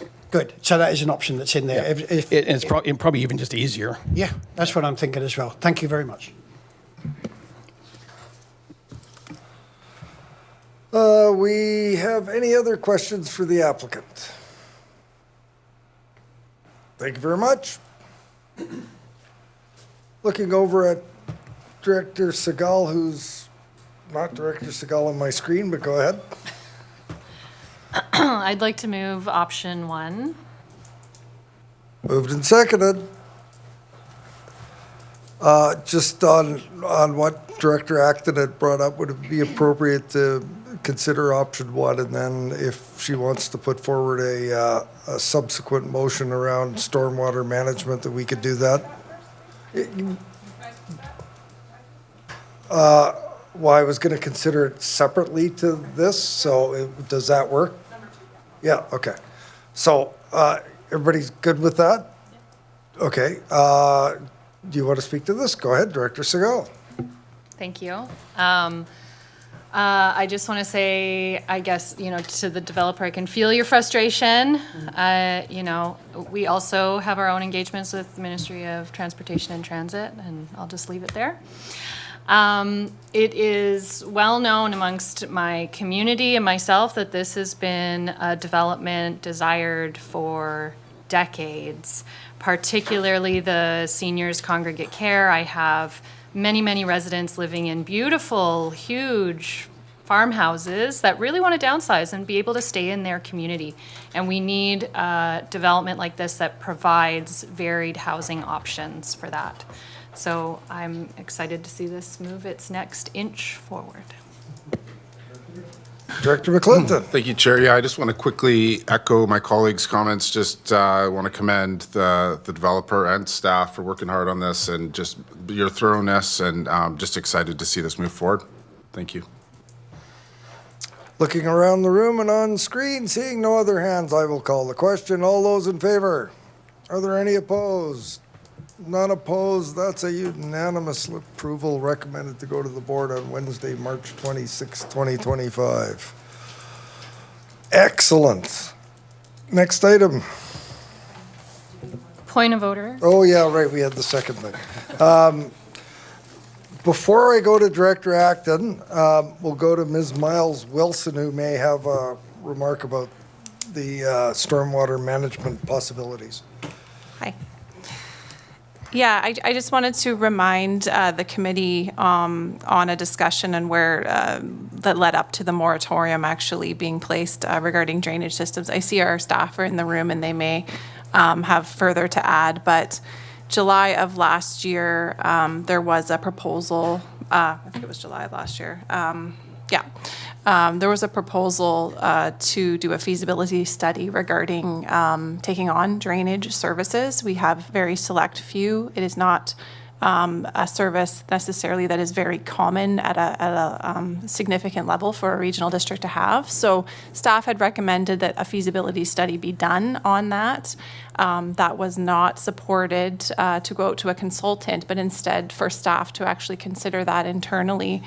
And so I'm looking at Darcy Mooney because he probably would have a few additional comments to make now that he's in the room. Mr. Mooney. Thanks, Mr. Chair. You did. Oh. There you go. Thanks, Mr. Chair. Further to the CEO's comments. So we essentially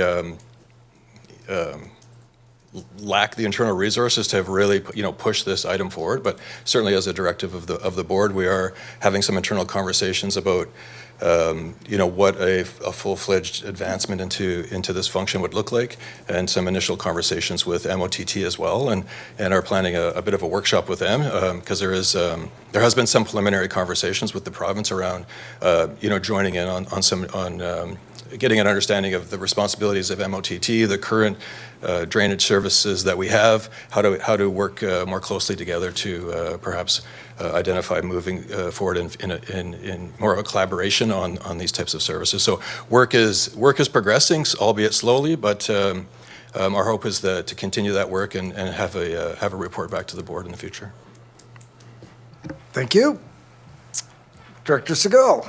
I wonder if I can ask a question of Mr. Mooney. If you know if there are any drainage services that exist in Area A? I would And have if to you don't defer have, that to. that's fine. Do we know that? One? Yeah, there's one, yeah. One, only one. Two? I might have to get back to you on that one, yeah. Okay, that's fine. Just There are- driving there are. around, I see a lot of curbs and a lot of grates. I don't see any sidewalks, but I do see a lot of those other things. Seems to me when we had this discussion not that long ago, we were not more than a handful of services in the entire region, if I recall correctly. Ms. Thompson? Thank you. If I could just add through the chair that as well, one of the issues with curb and gutter that we talk about is, I would say in the past that MOTI has approved various things, and, you know, part of the evaluation of our drainage services is defining where the lines of responsibility are with the province and where with CVRD. There are some areas where that curb and gutter has been approved, I would say, but none where the CVRD owns the curb. And in talking with the province most recently, their line is that curb and gutter is not part of the provincial road standard, and therefore, if the CVRD were accepting it as part of a drainage system, the curb of the road is actually part of the drainage system, and therefore, the CVRD would be responsible for that. So that's sort of adjacent to owning road infrastructure, which we don't do. We don't have public works yards and have people that can replace curbs and those kinds of things. So that's one of the components as well. I'll go to Director Acton next. Thank you. This is a huge development. I think it's still worthwhile for staff to have a conversation with the applicant and see if there's a feasibility of Stonebridge having a stormwater management function. So I would move that staff work with the Stonebridge developers and bring forward a feasibility for a stormwater management function for Stonebridge.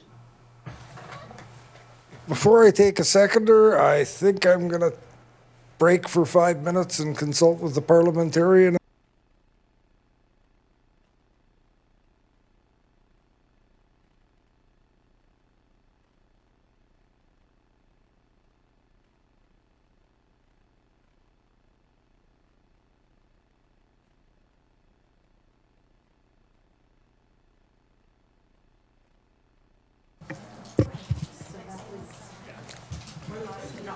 Could I have directors back to the table, please?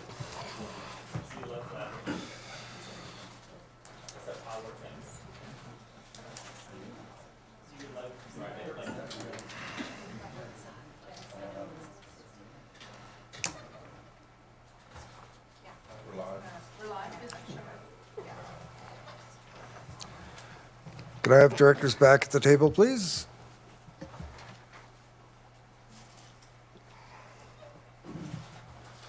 Okay, we're back live again. Welcome back, everyone. Director Acton, I am ruling your motion out of order. The rationale is that a request of this nature has been made previously. The matter has gone to the board. The board has considered it, has rejected it, has developed a policy in which a moratorium was placed on this, and the moratorium is valid and in place, and staff are doing what work they can to explore this further. So your motion is out of order. Director Dickelson. I am wondering, will staff be able to bring information back on this topic in a timely way so that it could possibly be considered in light of this development? I think we just heard from staff that they are working on it. I don't know that they have a timeline in place or whether there's any opportunity to expedite it, but my understanding is that on the basis of our decision and the board's moratorium, that the applicant has taken on significant works to amend their application to be doing this project without a stormwater management service. So with that, we'll move on to the next item. We called the question on the last one. It passed unanimously, so I will go to Ms. Boyd.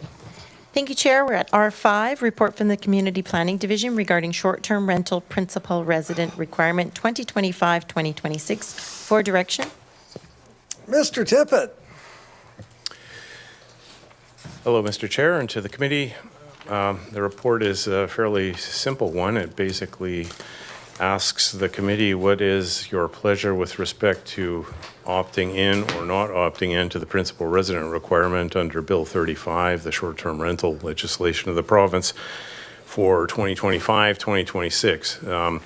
Your previous decision to opt in for, I believe, 6 of the 9 electoral areas stands until November this year. So this decision would be with respect to November 2025 through, I guess, November 2026.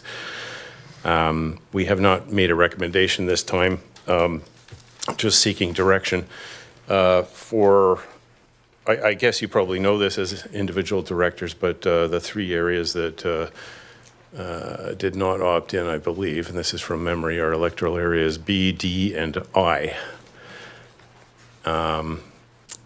I'll just leave it at that for now. If people need a refresher about what the principal residence requirement is, I'd be happy to try to explain it in a bit more depth. Questions for staff? Director Acton. Yeah, so I guess, is there any work being done at a staff level on looking at different areas that might apply permitted, like a short-term permitted use? Mr. Tippett. Thank you, Mr. Chair. To answer Director Acton's question, we are currently engaging with the various advisory planning commissions around the region to see whether some adjustments to zoning that would help clarify the status of short-term rentals vis-a-vis bed and breakfast operations would be appropriate. And we'll be bringing that back to committee when those consultations have finished and we've heard back from the APCs. I hope to be able to report later this month or maybe at the very beginning of April on that point. Getting to the root of your question, which was really how can we possibly look at moving towards maybe permitting short-term rentals in some areas where they're currently not permitted. That's part of the presentation that specifically Richard Buchan is, who's joining me in these meetings, is presenting to the APCs. We're suggesting one of the options is to amend the official plan and zoning, or I think actually it's just the zoning amendment, to permit temporary use permits for short-term rentals among a number of other things. And that would certainly open up a quicker avenue for potential approvals if people want to seek short-term rentals in places where they're not currently permitted. Of course, the other option is to have a zoning application. The disadvantage of that is that it's a much more lengthy and more expensive process for applicants to go through, but ultimately gives them a little bit more long-term security. I also wanted to mention, some of the directors will have heard this from me already, but I think I maybe said it to all of you previously, but the province, when they brought Bill 35 in on the zoning side of the equation for permitting short-term rentals, if we do in certain locations, in the event that they are permitted and the board later decides that we really don't want to permit them and they remove it as a permitted use, there is no legal non-conforming right that goes along with short-term rentals, which is unique in the planning legislation. So those are the 2 options. The other option, which I have touched on with a couple of APCs, in theory, are to try to develop a list of zones or neighborhoods or streets or something like that, or some set of criteria that where the regional district actually proactively says, okay, short-term rentals are permitted in this area. The challenge I've been relaying to the various people who I've been discussing that with is that it would be almost impossible to gain consensus in a widespread area for that sort of thing. It tends to be a controversial use, and so I think our advice at this time is to wait for people to come forward with applications either for rezoning or temporary use permits, and then deal with them on their own merits. It could well be that there are a lot of parcels where short-term rentals would be okay, but at the moment we almost have to wait for them to come to us to look for approval. Director Deck. Thank you, Chair. I just wanted to make sure for my residents some of whom are still kind of confused about why we did not opt in, why there were parts of our neighborhood or our area that that are zoned for short-term rentals. Cottages at Marble Bay is the only one I know of. And could you just make sure that that's the latest information for me? Yes, through the chair to Director Deck. You're correct. Cottages at Marble Bay, the LR11 zone in Electoral Area I is one of the areas where short-term rentals are permitted. The history of that site is it used to be zoned C4, tourist recreation commercial, and then got rezoned a number of years ago to a zone that permits both commercial occupancy and residential occupancy. If we had a short-term rental principal residence requirement in place in Electoral Area I, what that would mean is anyone who owns property in the cottages at Marble Bay would no longer be entitled to rent out a unit in that development for short-term rental unless it was their principal residence. So that would probably, assuming there's a lot of absentee owners there, that would probably exclude a lot of them from being able to do one of the primary uses that the site's actually designated for. And I can't speak authoritatively on this, but the last time I checked or heard from the Strata Corporation there, they don't actually permit full-time residential use on that property. So in theory, if there was someone actually living there full-time as a principal residence, it might collide with their strata bylaws, not with our zoning bylaws, mind you. So from the perspective of that subdivision, it would be preferable from their point of view, I would think, to not opt in. For the balance of the community, where short-term rental is not a permitted use, if Area I was opted in, it could have the effect of making people who are trying to register for a provincial registry for short-term rental make their application online impossible, because the province, one of the things that happens after the board decides which areas are going to opt in or not, we have to inform the province about it. The province then inserts that into their database, and they also have in their database homeowners grant information, other sort of proxy information regarding whether it's a primary residence for a person or not. And so we've heard through Director Morrison that someone who was actually doing a short-term rental tried to, in Area F, tried to register online for that. Area F opted in to the principal residence requirement and was unable to register it because their provincial system would not allow that to happen because it was not their principal residence. So in Area I, you have this kind of unique thing where that one LR11 zone benefits from not opting in. The rest of the community, if there are illegal short-term rentals there in zones that don't permit it, if Area I did opt in, it would be impossible for any of them to advertise online. So it's kind of a bit of a dilemma, and there's not really as I understand it, a way for us to kind of separate the two out. At least we haven't looked into it in any great depth. It's just information that I heard of a couple of days ago.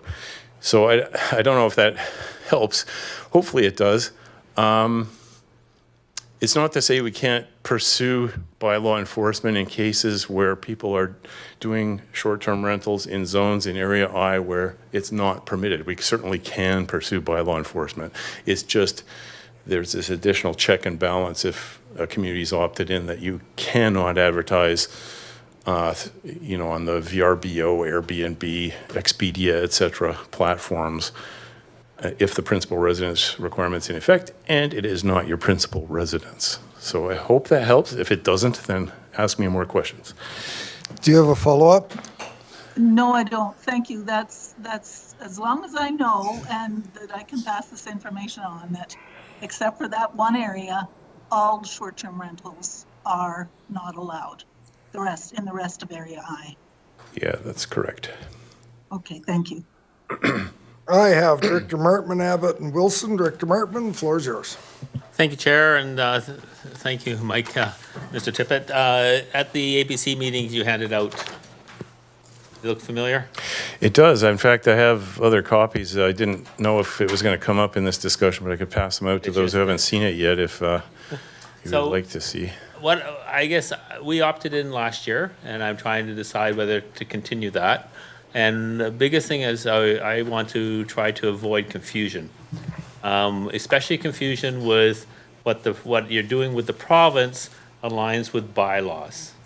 And so my question to you, because last year we did not really include bed and breakfasts as sort of part of the short-term rental umbrella, and now they are included. So when I go through this flow chart, does zoning permit short-term rental or bed and breakfast use?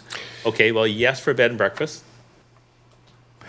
If you don't mind, Mr. Chair, with your permission, I'd like to distribute this flow chart to everyone around the table.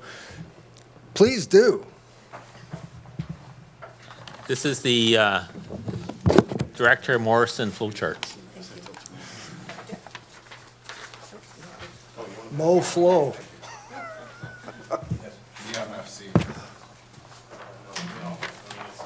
Similar. Pretty, sure. Yeah.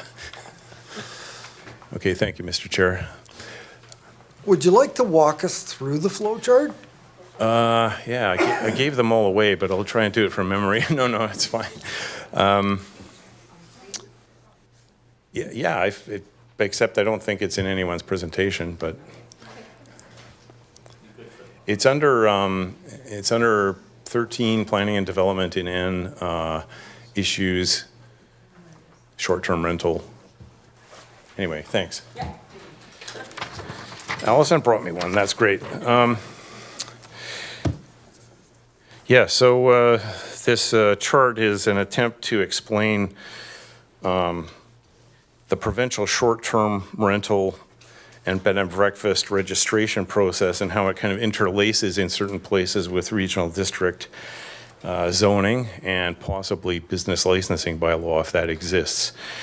First of all, the Director Martman, you mentioned that the last year we just were talking about short-term rental and not bed and breakfast, and it became apparent to us about a month ago that the province was actually considering bed and breakfast as we define it in our bylaw, which means an occupied home with guest bedrooms is also subject to this provincial registration process as far as being able to advertise online. So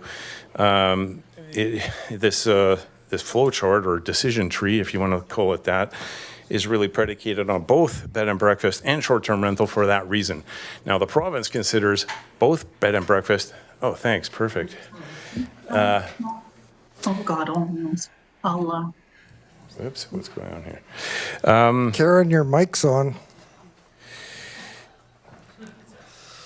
Yeah, so anyway, the idea behind this, the request for a flow chart, I think, came from Chair Morrison at a previous meeting, and I remember saying, I don't know if we can do it, and there's a bit of a joke on the bottom corner where it says copyright CVRD. That's not real, but it's just because I thought it would be such a challenge to do it. I'd hate for someone to copy it.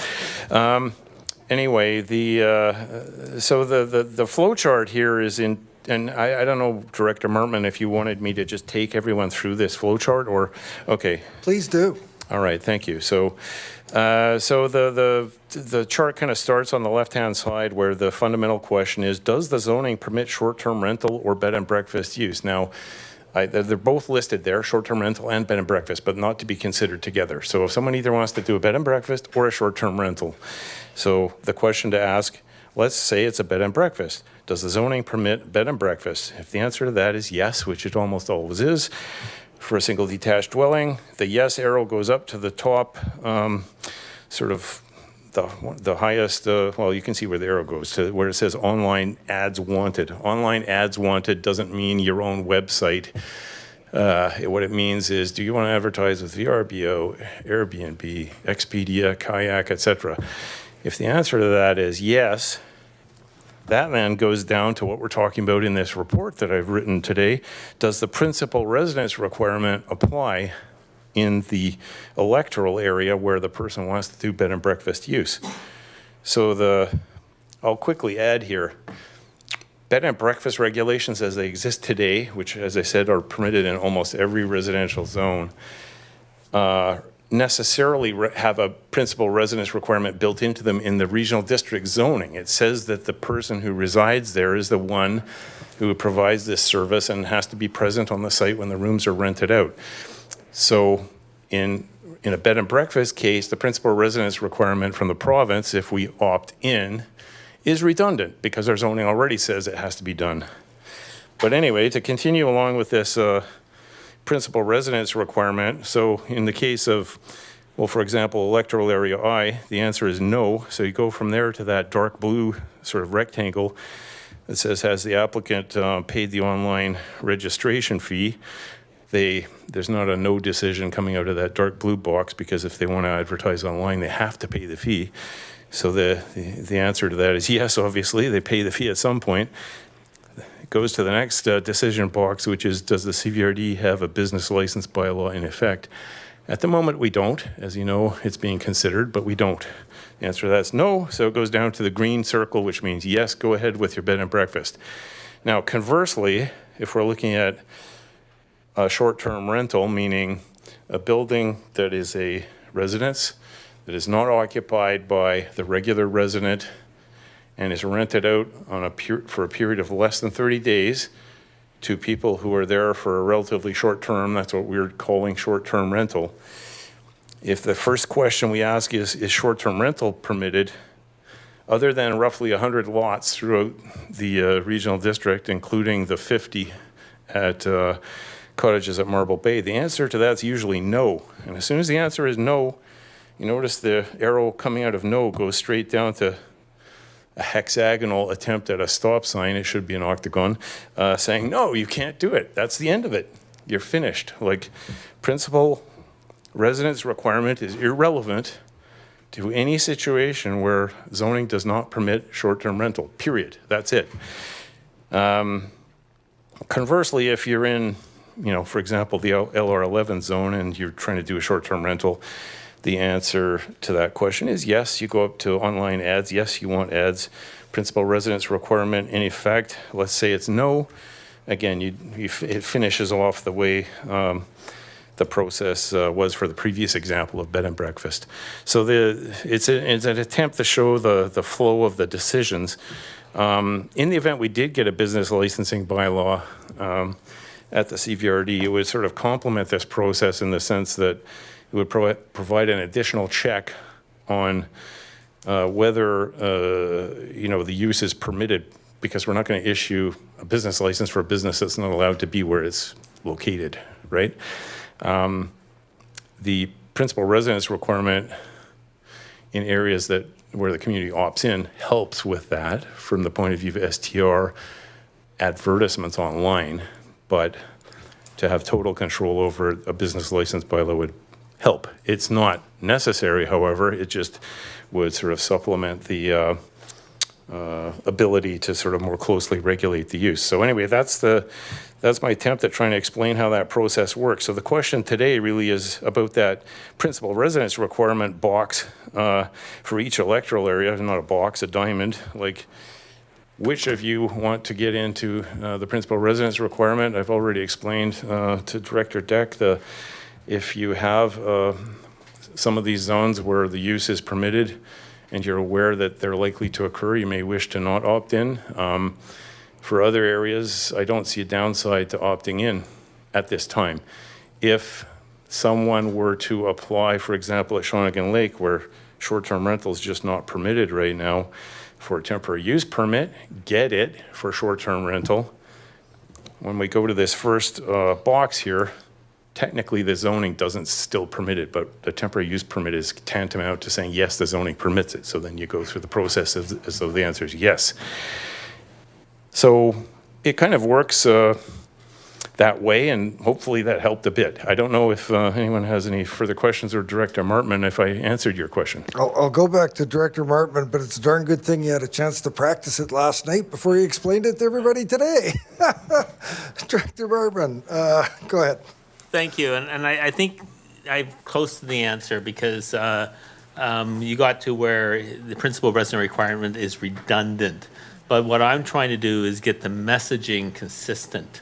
And so that's what I'm looking at my decision around, because if the decision to opt in is consistent with the bylaws, then the community will not get confused. And that's what I'm trying to avoid. So I'm hearing you saying that it is consistent because it is redundant. And so that's why, and that, just confirm that, please. Through the chair, yes, that's true in electoral areas where you do not have a zone that permits short-term rental. It's unfortunately not true for electoral areas where short-term rental is permitted because, as I said, it's ambiguous, or it depends on which lots you're looking at, whether it's beneficial or redundant or not.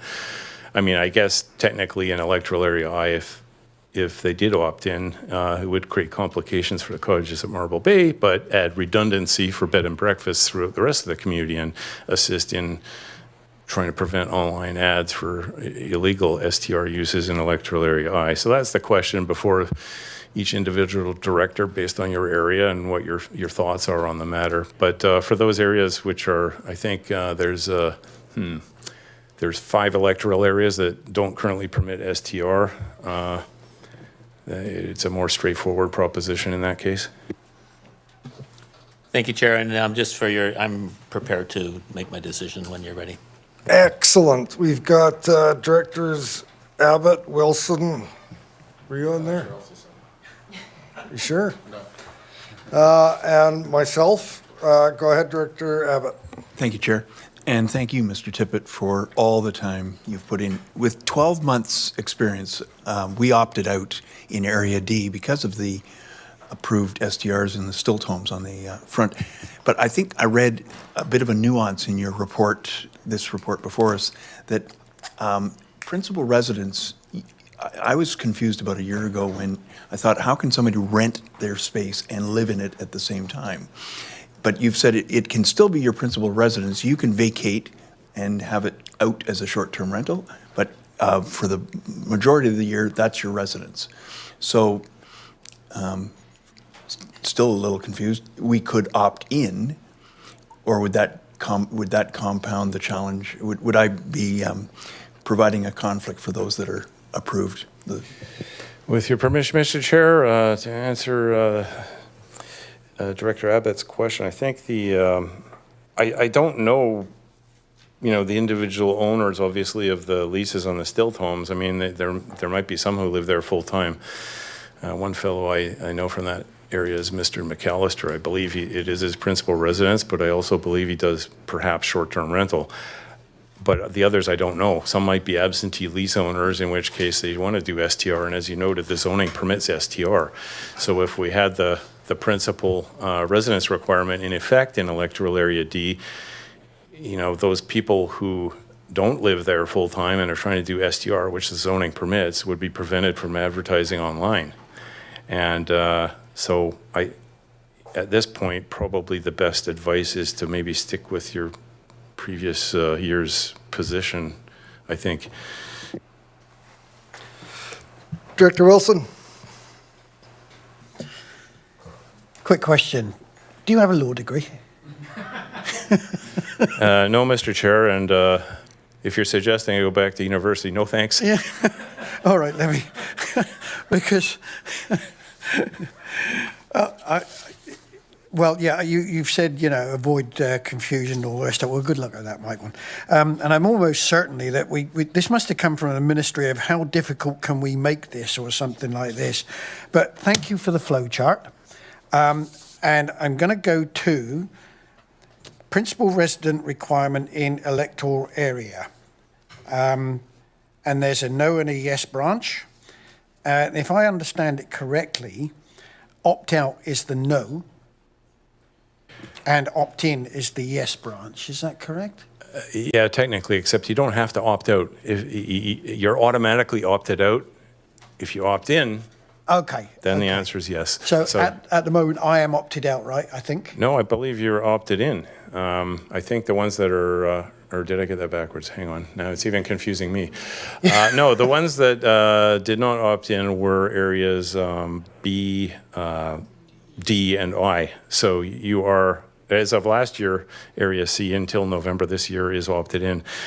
Area C is one of those communities that doesn't have short-term rental zoning presently. So in my opinion, there's no harm in remaining opted in because it, as I said earlier, complements, it's redundant with our bed and breakfast requirement, so that's not a problem. Right.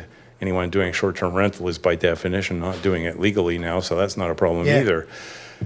However, in the future, if someone does apply for rezoning for short-term rental and is successful, that would be accommodated by the process, and being opted in would not be a problem necessarily for them, although it could. So we'd have to look at that when someone comes forward and decide whether it is or isn't their principal residence. But that's for the future. We don't have to know about that now. We don't know until someone comes in with an application. Well, thank you anyway for all the hard work you put in, because to be quite honest, I'm just still. Thank you.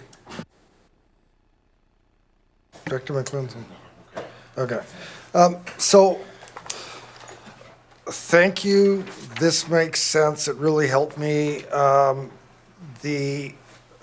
There's some fundamental keep it simple, silly rules that have been very helpful in this.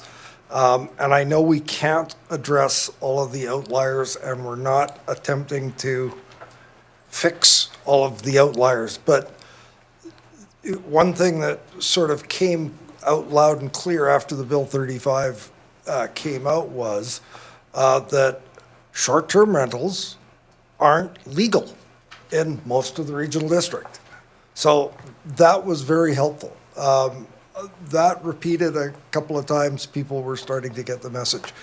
But in an interview that I'd done, one of the issues that, and this isn't the odd outlier because there's a number of them, and we spoke about this example last night, is the multi-generational cottage owners on waterfront, and they've had these forever, and they want to rent it out to a family member, a relative, or someone from work for a week in the summertime. Technically, they're not allowed to do it. It's contrary to zoning. And they don't have the zoning, so they can't do it. Now, the odd thing in this is that you would think that if it was an uncle or a relative or somebody close, they would have an established but small clientele. When we run into the circumstance where someone in that situation attempts to register with the provincial registry, and they go to tick the box, is this a principal residence? And it's no, they can't go any further. So I'm struggling with the fact that I never wanted to get the long-term, multi-generational cottage owners caught up in this scenario where they can't rent their place for a week. And so if I were to, there's another part to this. My strata that I live in was thrilled with the opting into this principal residence provision because all of the short-term rentals went away and they're back to long-term rentals. And the problems associated with the short-term rentals and the partying and everything just disappeared. So they're very happy with that.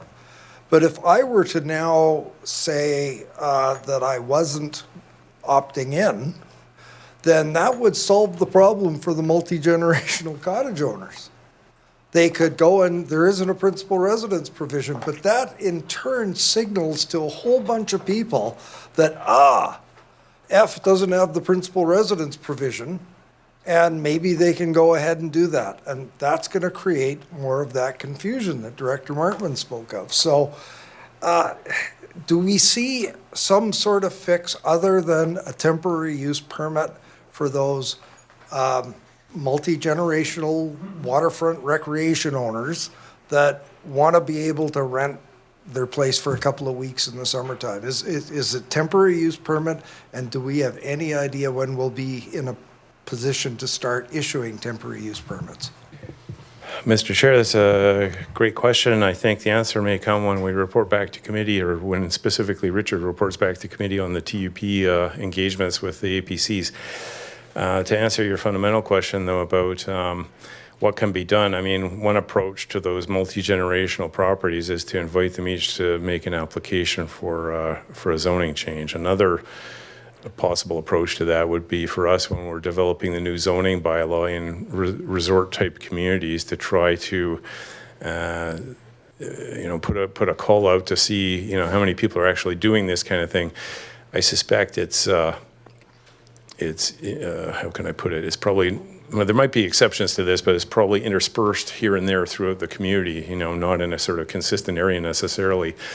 What we would do with that, I'm not sure, but it would give us some idea maybe of the scope of it and see whether there's a systematic approach we could bring forward at the time the new consolidated or comprehensive zoning bylaws brought forward for consideration of adoption. And what I just said would apply to Area B as well, or any other area that has sort of a historical element of recreational use to it. Yeah, it's difficult, particularly the on-off switch thing of, opting in or not, and it's kind of inverse effects depending on the circumstances of how many properties can do short-term rental legally or not. It's kind of, too complicated, unfortunately, the way the province did it. Thank you. I've got Director Director Abbott first, then Acton. Thank you, Chair. Sorry, Mike, I have to go back to this one. If I go with your lead, which I was inclined to, which would be to opt out, in the motion of a year ago, it says Area D opted out. Are we saying it's opting out specifically for those few stilt homes, or is it all houses in D? Mr. Chair, my understanding is an entire electoral area has to opt out. If there's a way to opt out specific subdivisions or something, that'd be great. It would solve a lot of the issues I've been trying to wrestle with standing up here. Technically, you don't have to do anything if you do not want to be subject to the principal residence requirement, because you're automatically opted out if you don't say anything. So I think the resolution would be that those areas that wish to opt in, say that areas, X, Y, and Z wish to opt in and the others don't. That's how it probably would be worded. Director Acton. Am I allowed to make a comment at this point? Sure. For Area B? So for Area B, I would like to suggest that we stay opted out for a multitude of reasons.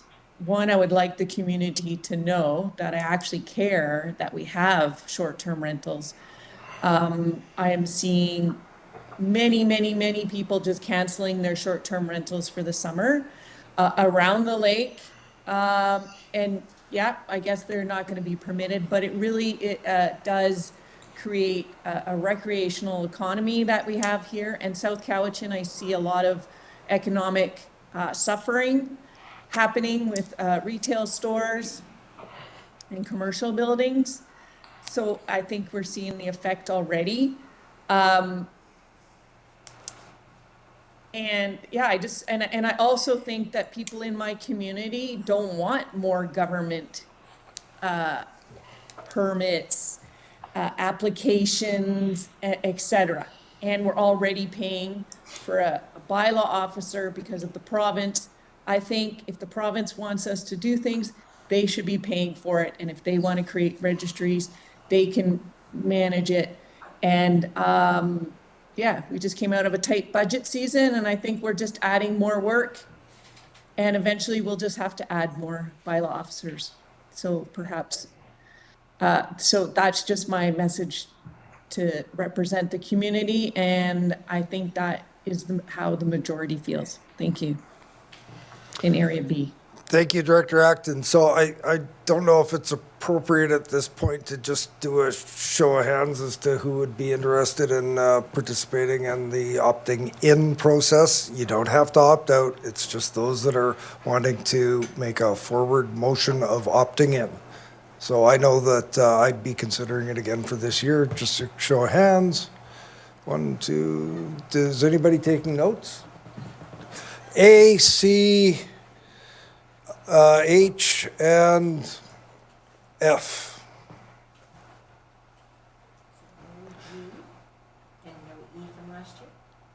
No G and no E. So can we have a motion to the effect that what do we have, A, C, H, and F? A, C, F, H opt into the provincial principal residence requirement. Moved by Director Segal, seconded by.